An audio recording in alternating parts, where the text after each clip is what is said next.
How's it going, everybody? Tyler Kenyon here with California Bass and Guide Service.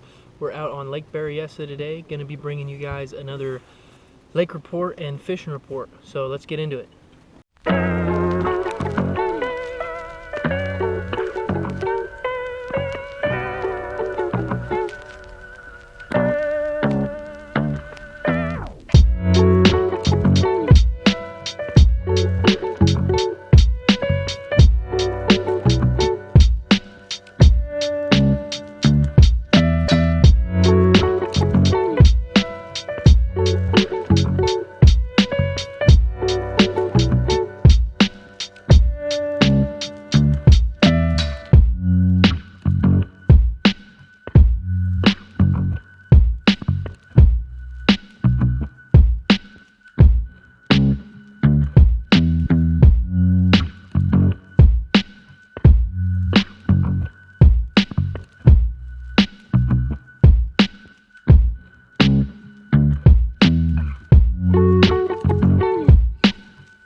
Alright guys, so like I said, we're out here on Lake Berryessa today. It is October 20th. Got fish busting right behind me. So it's been a pretty good week this week. It seems like the boat traffic has slowed down this weekend. The ski boat traffic, that is. There was a lot less pleasure boats out. It was a lot more enjoyable to come out here and fish.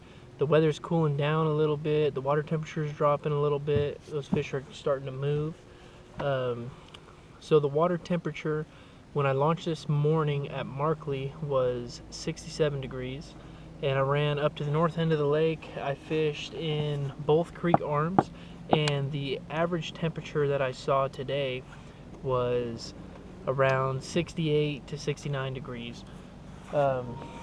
Now the fish were definitely moving and they were definitely grouping up. So I caught all my bigger fish about in the first third of the creeks, both creeks, and just main points coming out into the creek channel, right where the deep creek channel swings, and you have a point sticking out right next to deep water. That's where I got all of my bigger bites the last couple days.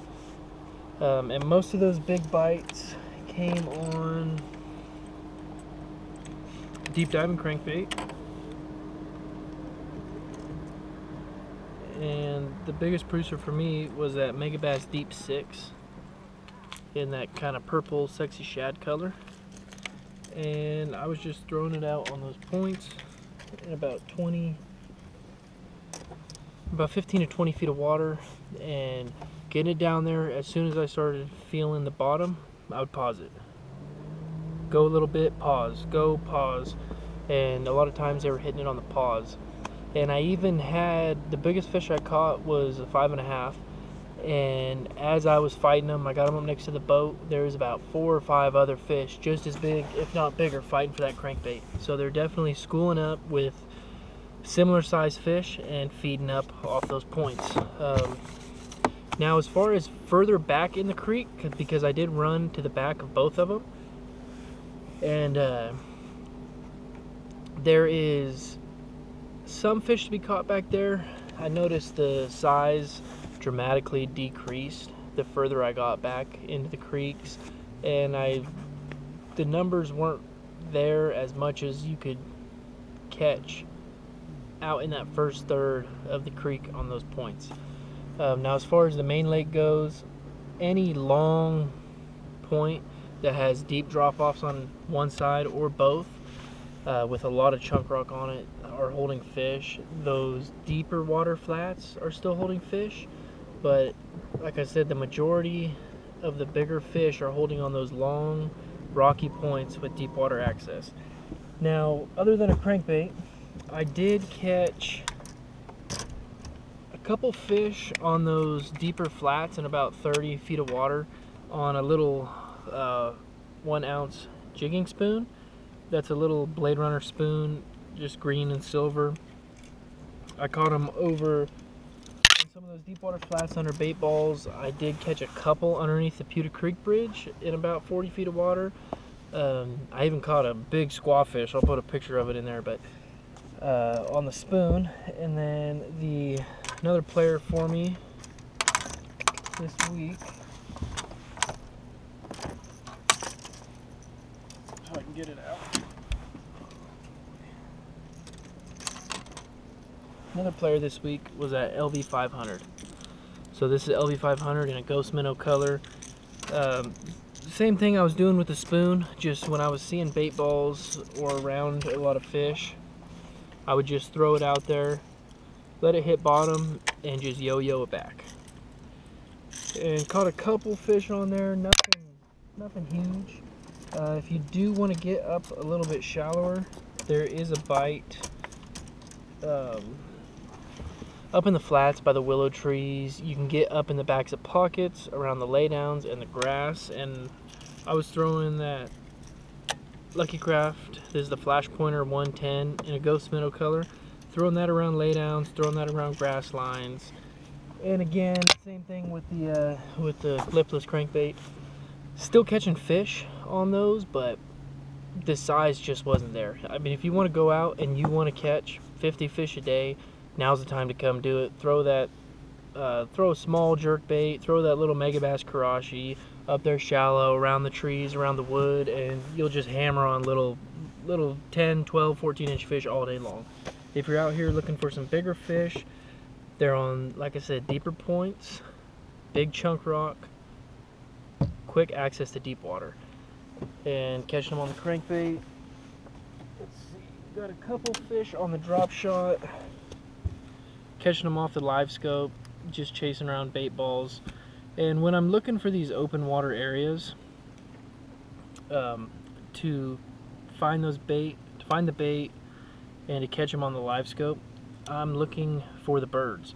So if I'm seeing a spot where a bunch of loons or mergansers or pelicans, there's been a lot of pelicans out this year. If you could find anywhere where those birds are really congregating and you can see them dive, they're making noise, making commotion, 9 times out of 10 you're going to pull up, there's going to be bait balls out there, and if there's bait balls, there's going to be bass. So for that drop shot, I was just throwing the little, this is the net bait finesse, I can't remember the name, I'll put the name down in the description, but it's just that little net bait shad imitating worm, 3.5 inches long, similar to that jackall crosstail shad that I throw a lot. Got that bait fuel on it. I think that helps. If it doesn't help me get more bites, I think it definitely helps them hang on to it a little bit longer. So that's a player out there if you're chasing that bait. And lastly, what I was catching them on was a football jig. So I caught quite a few fish on a football jig. This is a Dirty Jigs 3/4 ounce football jig. I believe that's Magic Cross swirl color jig, and I'm throwing just a watermelon, black flake, rage craw on the back. Just anything with that slim profile for that trailer. Anything with that slimmer body profile that kicks seems to be working. I've caught them on this rage craw, and I've also caught them on the NetBait Pack a Slim in the 4-inch. So that's about it. If you guys want to get out here, I know next weekend is going to be a good weekend to do it. It's the opener of duck hunting season, so a lot of fishermen, a lot of guys are going to be out doing that. So there won't be a ton of fishermen on the water, I don't think. And then the weather is also cooling down a lot, so those ski boats are going to be getting off the water. They're not going to be out as bad. If you guys are looking to get out, I'm going to be running trips here on Berryessa as well as Clearlake. You can go to my website at cabassin.com, or you can go to my Instagram at California Bass and Guide Service, and I'll leave my phone number and my email down below. You can reach me there. And I will be trying to post more videos not just these fishing reviews, but I'd like to start posting more tackle tip videos, maybe get a couple series going. So if you guys want to see anything like that, just leave a comment down below with any suggestions and I could try to get those to you. I'd like to post more videos than just once a week and get that out to you. So thanks for watching. If you've stuck around this long, don't forget to like the video, leave a comment, subscribe. It really helps me out, and I'll see you guys next time.